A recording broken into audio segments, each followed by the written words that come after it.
Skyrim has no mountains.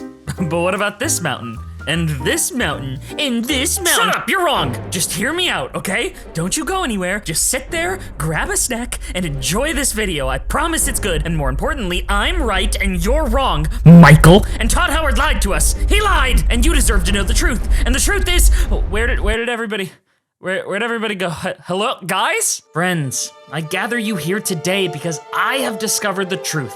And the truth is, Skyrim has no mountains. At least I think it doesn't. Now, you may think this sounds silly. If these aren't mountains, then what else could they be? This is actually a really interesting question with a way more complicated and way more interesting answer than it seems. I'm gonna need help answering this though, so if you'd be so kind as to join me, let's find out together, shall we? Hello? Where'd you go? Who keeps doing this?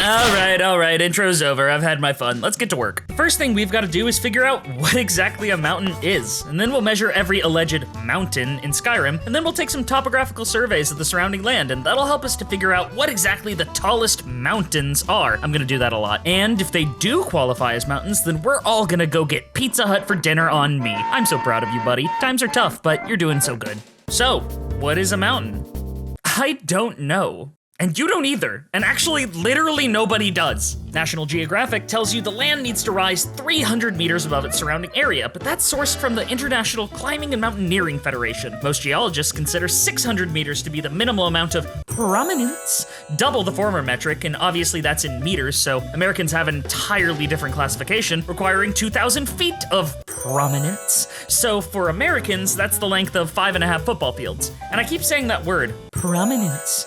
Prominence is how we figure out what defines one mountain versus another. Think about it this way. You may look at this range and see many mountains, but they're all connected. Don't all just go straight down to the ground before rising back up. So are they one mountain? Are they all different mountains? Are they clusters of mountains? Am I a cluster of mountains? Are you a cluster of mountains? I'm good. We can tell when a mountain is distinct by measuring the prominence, which is the vertical distance between a mountain's summit and the lowest point surrounding it that connects it to a higher peak.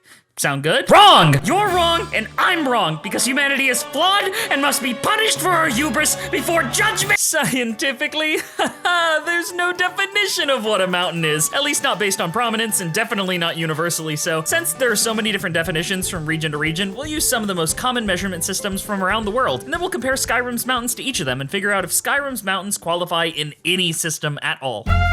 Pop quiz, what is the tallest mountain in the world? I bet you thought it's Mount Everest, but it's actually Mauna Kea. From base to summit, Mount Everest is only 8,848 meters tall, while Mauna Kea is 10,210 meters tall. The problem is, Mauna Kea starts deep under the ocean, whereas Everest starts high up above sea level. Now, what's the highest mountain? Wrong again, it's Olympus Mons, which is about 250 million miles above Earth's sea level. But I mean, yeah, if you want to count only Earth mountains, I guess that's Everest, but whatever. We're about to drop into Skyrim to measure some mountains, but I just wanted to highlight these to show that we don't measure mountains based on altitude, but rather their base, regardless of where that starts from. This means that just because a mountain is high up, that doesn't mean it's actually very tall. Okay, enough math! It's time to climb mountains.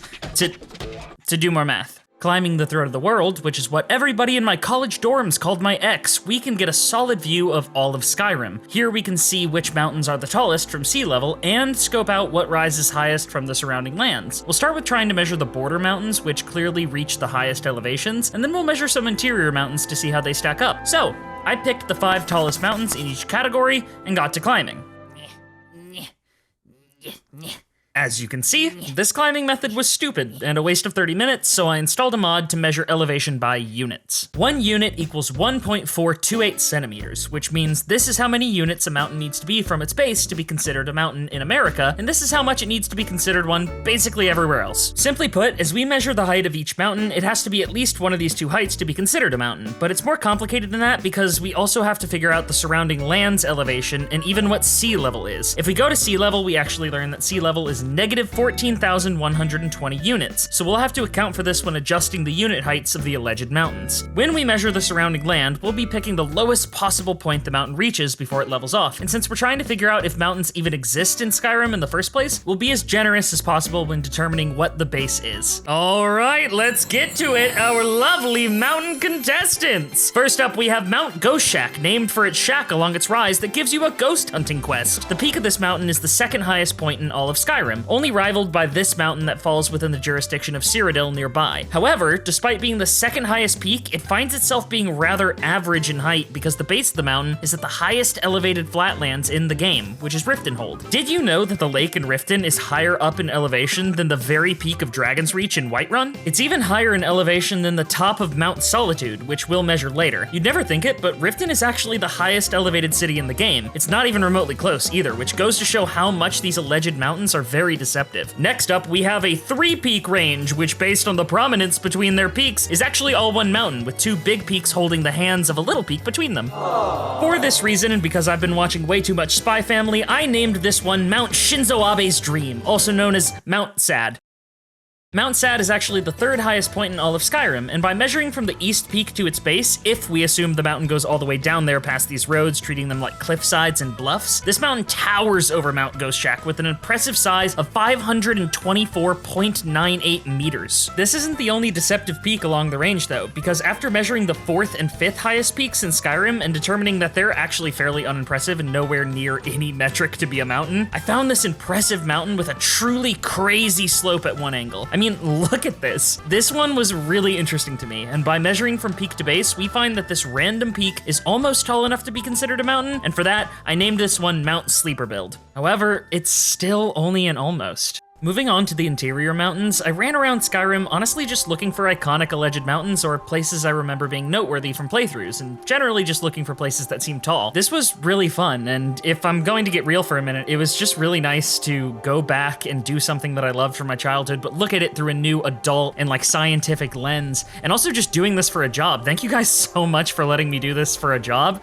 I really hope you guys are enjoying the videos that I've made so far, and I really appreciate the unending support you guys have given me. It's really been amazing that in less than 10 videos, I'm already at the point that I'm at with 40,000 of you. I remember when there were only 200 of you a couple months ago, so it's actually truly incredible, and thank you guys so much. Anyway, back to the actual video now, I'll stop being sappy. I started with the alleged mountain range that contains Bleak Falls Barrow and Whiterun Hold, which as it turns out, actually is the highest point of elevation in the game that isn't a border mountain and isn't the elephant in the room. Oh my god, it has a gun! Okay, I'll talk about you soon, Mr. Elephant, just put it down, man, put it down! However, despite being the highest point, it's still less than 200 meters tall, so it's pretty short. The largest hill on Earth is often considered to be Kavanaugh Hill in Oklahoma in the United States, which is 609.3 meters, just under the benchmark for a mountain by a foot. Mount Bleak Falls? It's less than 3 times shorter. Wildly though, despite being the highest interior peak, every other interior peak I measured was taller when measured from the base. Notably, Mount Windhelm and Mount Solitude both have the lowest points of their prominences below sea level, since they run straight down into a river and the sea, just like Mauna Kea that I mentioned earlier. But even with larger measurements from the base than sea level, they're still nowhere near tall enough to be mountains. The other 2 peaks I measured were Mount Winterhold, which levels off quickly into the surrounding land, and Mount Landsplitter, which I named because it splits up the 4 radically different biomes over here on the map. Once again though, neither peak qualifies as a mountain, so that's it.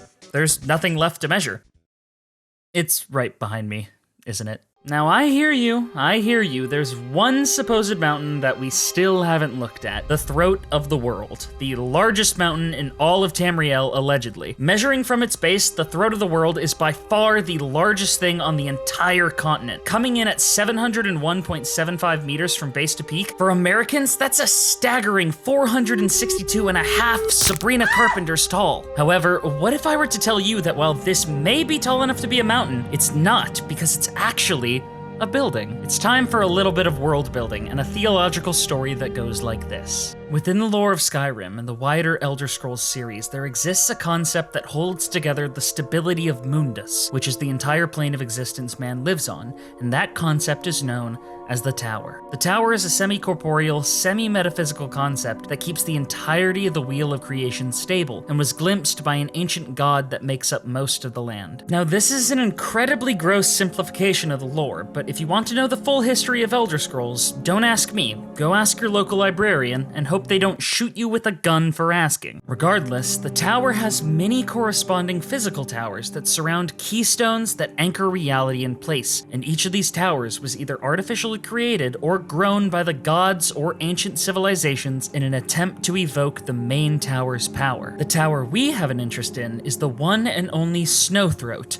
which is actually what my nickname in the college dorms was. Snowthroat, also known as the Throat of the World, is the fifth tower created by man or gods to stabilize Mundus, which means that this mountain is not naturally occurring at all, and is instead a magical construct, disqualifying its unnatural height. Now, am I really qualified to debate whether a Tower of Babel that reaches the heavens can be considered a mountain when it's shaped by the will of the gods and the hubris of man?